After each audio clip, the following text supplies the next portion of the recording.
Hi everyone, so my name is Bella Angel and today I have another guest, Sarah. So I am very glad to have Sarah with me today. So we're going to be kind of doing something new. I kind of came up with it. It includes a bunch of tags and challenges that are produced on YouTube. I'm calling it the school books tag because we are using the books that we read during the school year that we were assigned by our teacher in our language arts class. The books that we are using today are The Outliers by Malcolm Gladwell, Animal Farm by George Orwell, To Kill a Mockingbird by Harper Lee, and Summer My German Soldier by Betty Green. So we're just going to kind of be taking, she has the blindfold. We're going to be taking a scarf and we are going to be blindfolding each other, and well, not at the same time, but we're going to be switching back and blindfolding each other back and forth, and one of us is the one who isn't blindfolded is going to choose a book and just read a random sentence from the book, and we will not be saying names. Yeah, we won't be saying any names. So yeah, and the other person has to guess it, and once they do guess it, then we are going to give our opinion about the book and just sort of review the book. Okay, so Sarah, ready to go. So I will be choosing the very first book now. There's been something to the good, I guess, because somehow it's different with my father. Oh, that would be The Summer My German Soldier. Yes, go Sarah. We both we liked the book, but Yeah. it wasn't The best.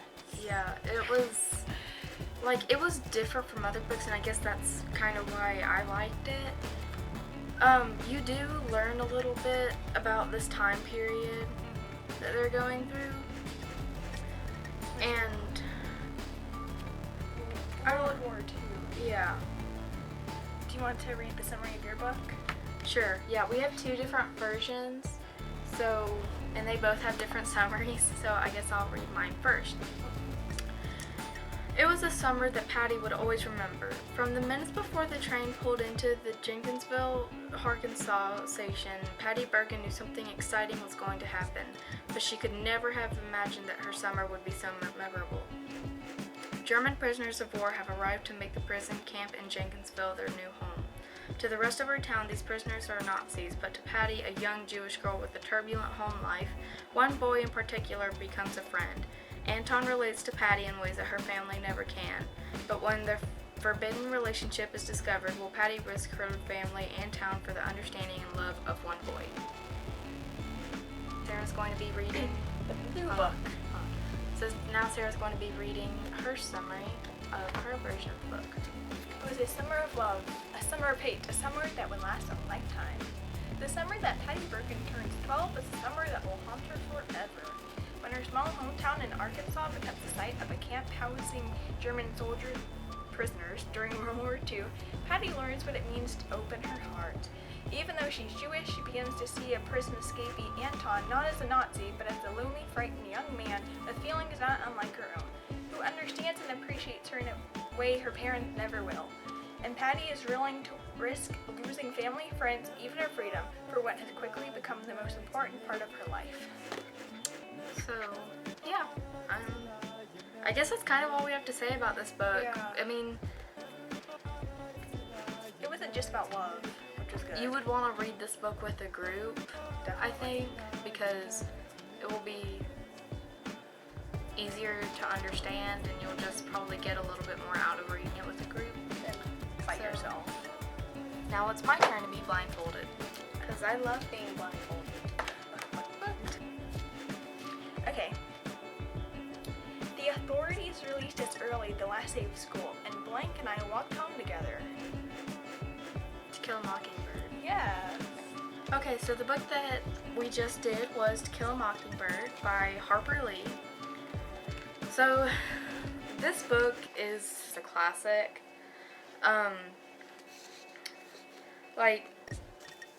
It teaches you a lot about the South in the past and with slavery, and it just shows, it's just different. It shows it from a little girl's viewpoint, but it's also a grown-up's point of view towards something. So I just found that very interesting, because you can tell that Lee was writing this when she was an adult but acting like she was a kid, so I just found that very interesting. And I don't know, you just learn a lot of lessons in this book. Like our teacher, she says every year that she learns something new in this book, or she finds something out in this book. So Something different. yeah. It's a book you want to read as a group, because you might miss out on stuff. Yeah, because whenever you read in a group, that means that everyone's contributing to your knowledge of something. And yeah, I really like this novel. And there's a bunch of really good quotes. Very. So yeah, I really like this book. Should we do the summary? Oh yes. Oh, okay, so we also have 2 different versions of this book as well. So I guess you want to read yours first? Sure, mine's longer. Unforgettable novel of a childhood in a sleepy southern town and the crisis of conscience that rocked it. To Kill a Mockingbird became both an instant bestseller and a critical success when it was first published in 1960. It went on to win the Pulitzer Prize in 1961 and was later made into an Academy Award-winning film, also a classic. Compassionate, dramatic, and deeply moving, To Kill a Mockingbird takes readers to the roots of human behavior, to innocence and experience, kindness and cruelty, love and hatred, humor and pathos. Now with over 18 million copies in print and translated into 10 languages, this regional story by a young Alabama woman claims universal appeal. Harper Lee has always considered her book to be a simple love story. Today is regarded as a masterpiece of human literature. Yeah. Which goes back to what you're saying about it being a classic. Yeah. Okay, so mine is literally just 1 sentence long, pretty much. So I'll just go ahead and read my summary. Harper Lee's classic novel of a lawyer in the Deep South defending a black man charged with the rape of a white girl. That's pretty much there's all to it, because the rest of it is just kind of explaining what prizes it's won and How it basically a lot of what Sarah said. That's it with that book. Okay, now your turn to be. Okie dokie. Okay, you ready? Mhm. Okay. The University of Michigan opened its new computer center in 1971 in a brand new building on Beale Avenue in Ann Arbor with beige brick exterior walls and a dark glass front. Duh. That's The Outliers. Yeah, Uh-huh. by Malcolm Gladwell. Favorite book. So yeah, Sarah does like Malcolm Gladwell and the other books he's written. While I do like this novel, I feel like I was a little bit too young to be reading it, because it's all about statistics and Highlighted a bunch. yeah. I went on a highlighting trend because I thought everything was important. It wasn't. No.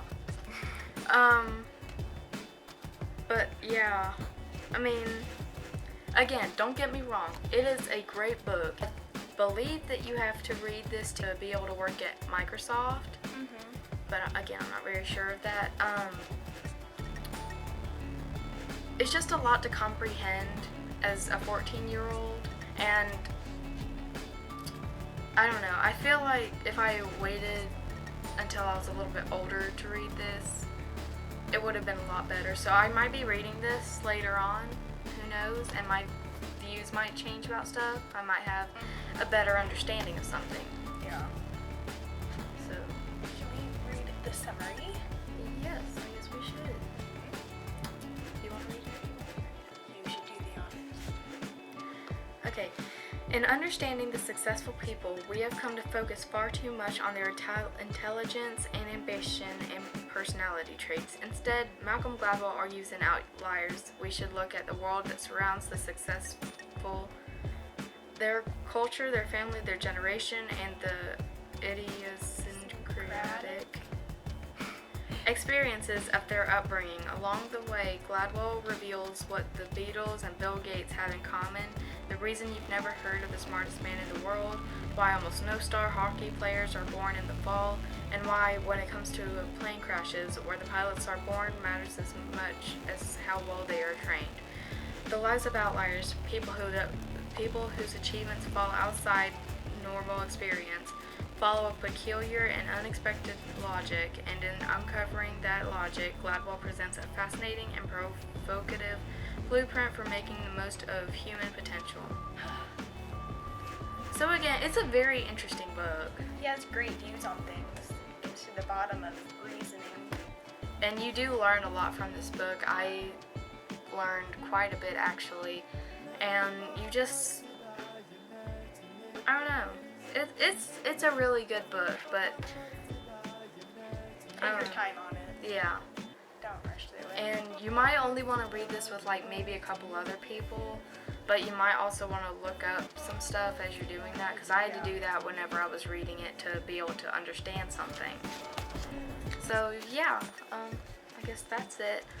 And we're not going to be blindfolding on the last book because it's obviously Animal Farm by George Orwell. Have the same copy this time. Yeah, it's a very small book, and I actually really liked it. I mean, like, there's a lot of information and there's a bunch of symbols. There is like a second level of the book. Like, because somebody could just read this and think, oh, it's like just a kid story. Yeah, but it actually means a lot because, It's an allegory. yeah, it basically teaches you about Marxism and about Russia, and it was about Stalinist Russia, so. Should I read the summary? Sure. Yay.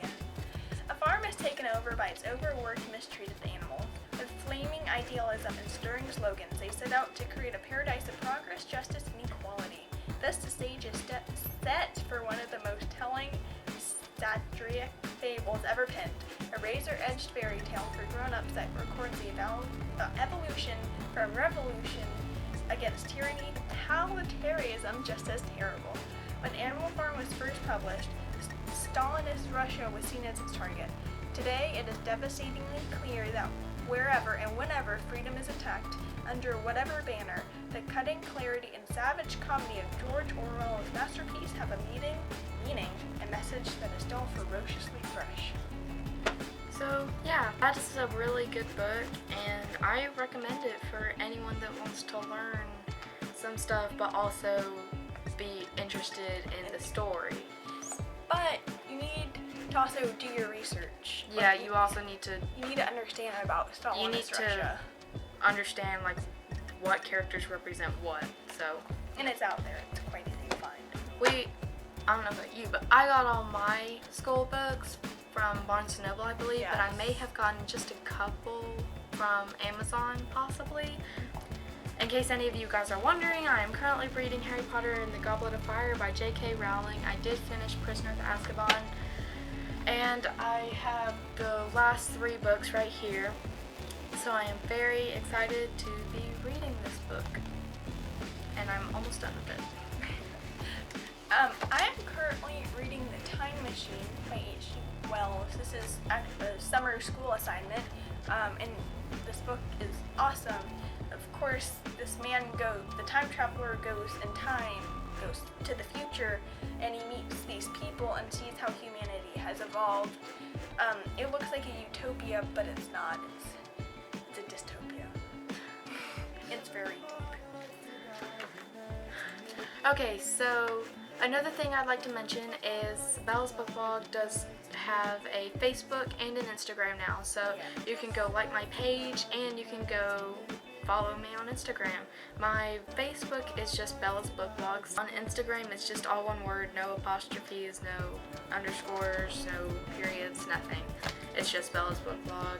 So I'd like to thank everyone for watching this. I want to thank Sarah for coming. Thank you for having me.